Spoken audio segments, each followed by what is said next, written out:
How's it going, everyone? My name's B. This is Thoughts on Thoughts. Hope you all had a great summer and, are getting on with your recovery and hopefully improving and whatnot. So, again, we're going to be talking about OCD. And basically, I just wanted to do this video because I had a kind of, an idea or way of thinking that I think may help people in a group or struggling with this OCD. So it's just a different way of looking at it. So if you want to look at it it's almost like you're going into a negotiation or a business deal, right? So if you think about sales, if you think about, say you're buying something or you're selling something, say for example, you're selling a car. And the thing is that the power is always with the person that can take it or leave it, can take or leave that, whatever you're trying to buy or whatever you're trying to sell. So let's say we are trying to sell a car. So if I'm desperate and I really need to sell this car and it's like, I've got to feed my kids and I've got to, if I don't sell this car, my life is over kind of thing. It puts me in a weaker position. So it puts me in a position of force, right? So I'm trying to force it. I'm trying to force it to happen. There's no, naturally it might happen, but I'm not sure about that. I'm not willing to take a chance. I want to force it through. I want to make sure that this happens. So I'm forcing it. But if you think about anything you do in your life with force, where you try and make it happen, it's usually very anxiety ridden. It's very uncomfortable. And a lot of the time it doesn't work. So if you flip it and you say, okay, if someone's trying to sell you something, say you want to buy a TV or something like that, brand new 50-inch HD 4K whatever, you kind of want it, but the salesperson is being really pushy. They're saying, oh no, you should definitely take it, like please take it. If you ever watch The Simpsons, Gil, I can't remember what his second name, but the one where he's like a sweaty salesman and he's please, Gil needs this, Gil needs this, and it in the show, like, he never does well because he never gets his sell because he's so desperate. It's not that what he's selling is necessarily bad or anything like that. It's just that he is so desperate to sell this thing that it just puts you off buying it. And it's probably the same in your life. Like if you're going to buy that TV and the salesman's like a Gil, he's really pushy, it puts you off buying it for whatever reason. It makes you feel uncomfortable. It's because he's trying to force it on you, right? So the flip of that is power. So power comes from truth, essentially. It comes from truth. So if I try and sell you, say the TV again, if I'm trying to sell you the TV and I actually give you the truth and I say, this is a good TV, this one's a bit better, I've got this one, or, if I just give you honesty and I give you truth, you're more likely to trust me and then you're more likely to buy the TV. And also if I don't, if I can take it, if I've got an abundant mentality, where I can take or leave the sale, it gives you more freedom, it gives you more comfort. No one's pushing you into anything, no one's forcing you. And the paradox is that you're more likely to buy the TV. So why am I talking about sales and buying TVs and whatnot? Because it's similar to OCD. So with OCD, essentially what you're doing is you're negotiating with your thoughts, right? So your thoughts come and they say, it's a bad thought, you don't like this thought, so something in your mind is telling you, I'm gonna take this thought away. All I need you to do is exactly what I say, which could be the craziest stuff, but I need you to do it. So that's the deal that you're getting from your brain, if you like, or something in your head saying that you need to do this thing. So that's the deal that's being presented. So the issue is that you want to get rid of these thoughts. That's the bottom line. Like, you don't want to think about these things anymore. You want to change that. So the only deal that seemingly that you have on the table is that I can take these thoughts away, but you need to constantly do what I'm telling you. So that might be, research for hours. That might be ruminate. That might be, physically clean, or whatever the case may be, or eat or throw up or whatever, in the case of anorexia.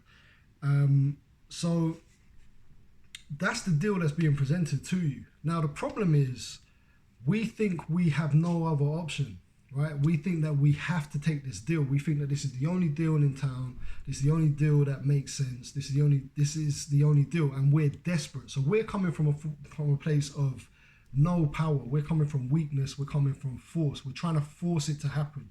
We're like Gil. We're like, what do you want me to do? Whatever you want me to do, I'll clean this 50 times. I'll do this, and it's all in an attempt to stop these thoughts. And what we realize, or what we don't realize, maybe we realize, is that they're always going to come back.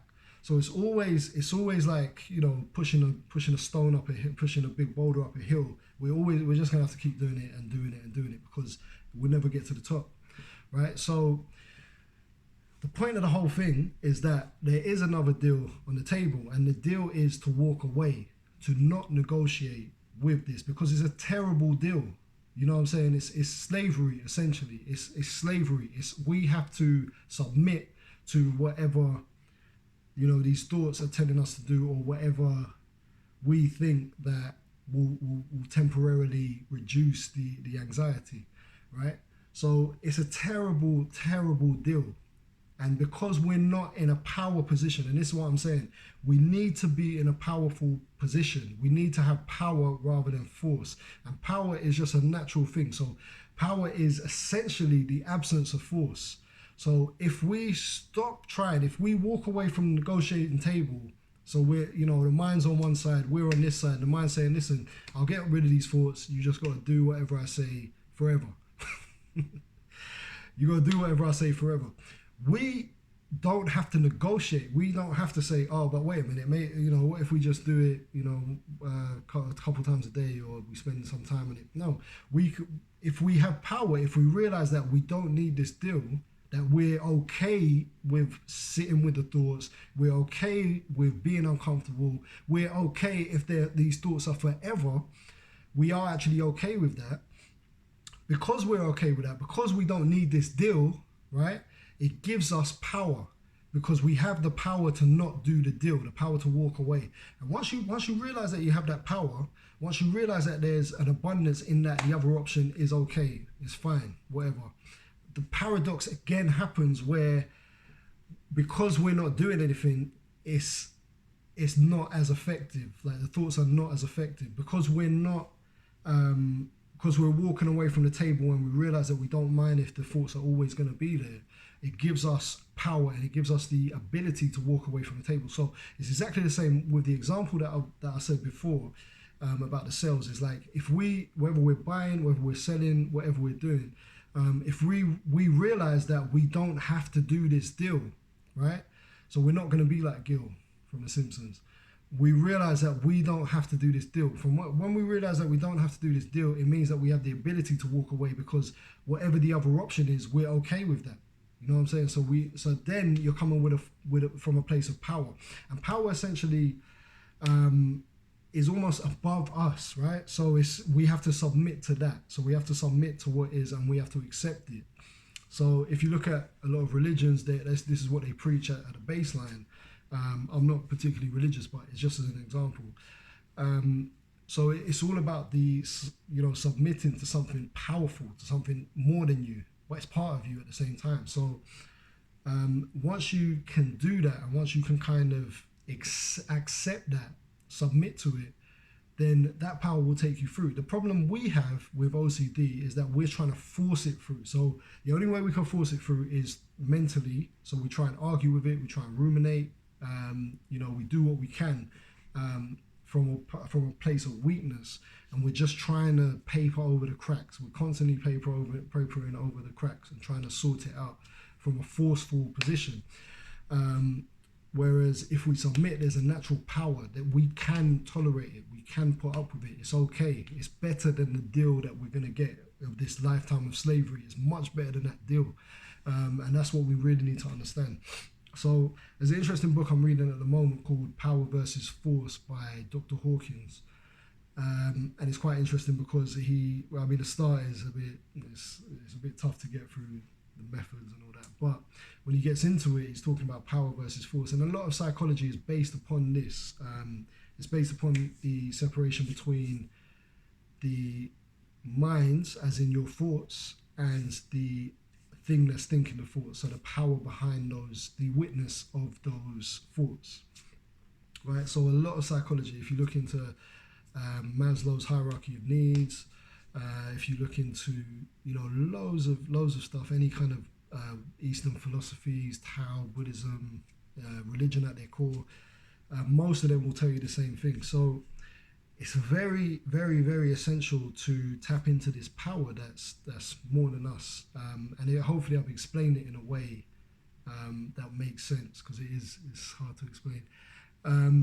But essentially, we just need to realize that our power comes from not having to use force, right? That's where the power comes from. We're forcefully trying to get rid of this anxiety. We're forcefully trying to get rid of OCD, and it will never work. It's the same thing as if like you use force in your daily life. If you're using force to try and get someone to like you, oh please come and like me, like, oh please, like, here's some flowers, here's some chocolate, like me. Let's see how far you get with that.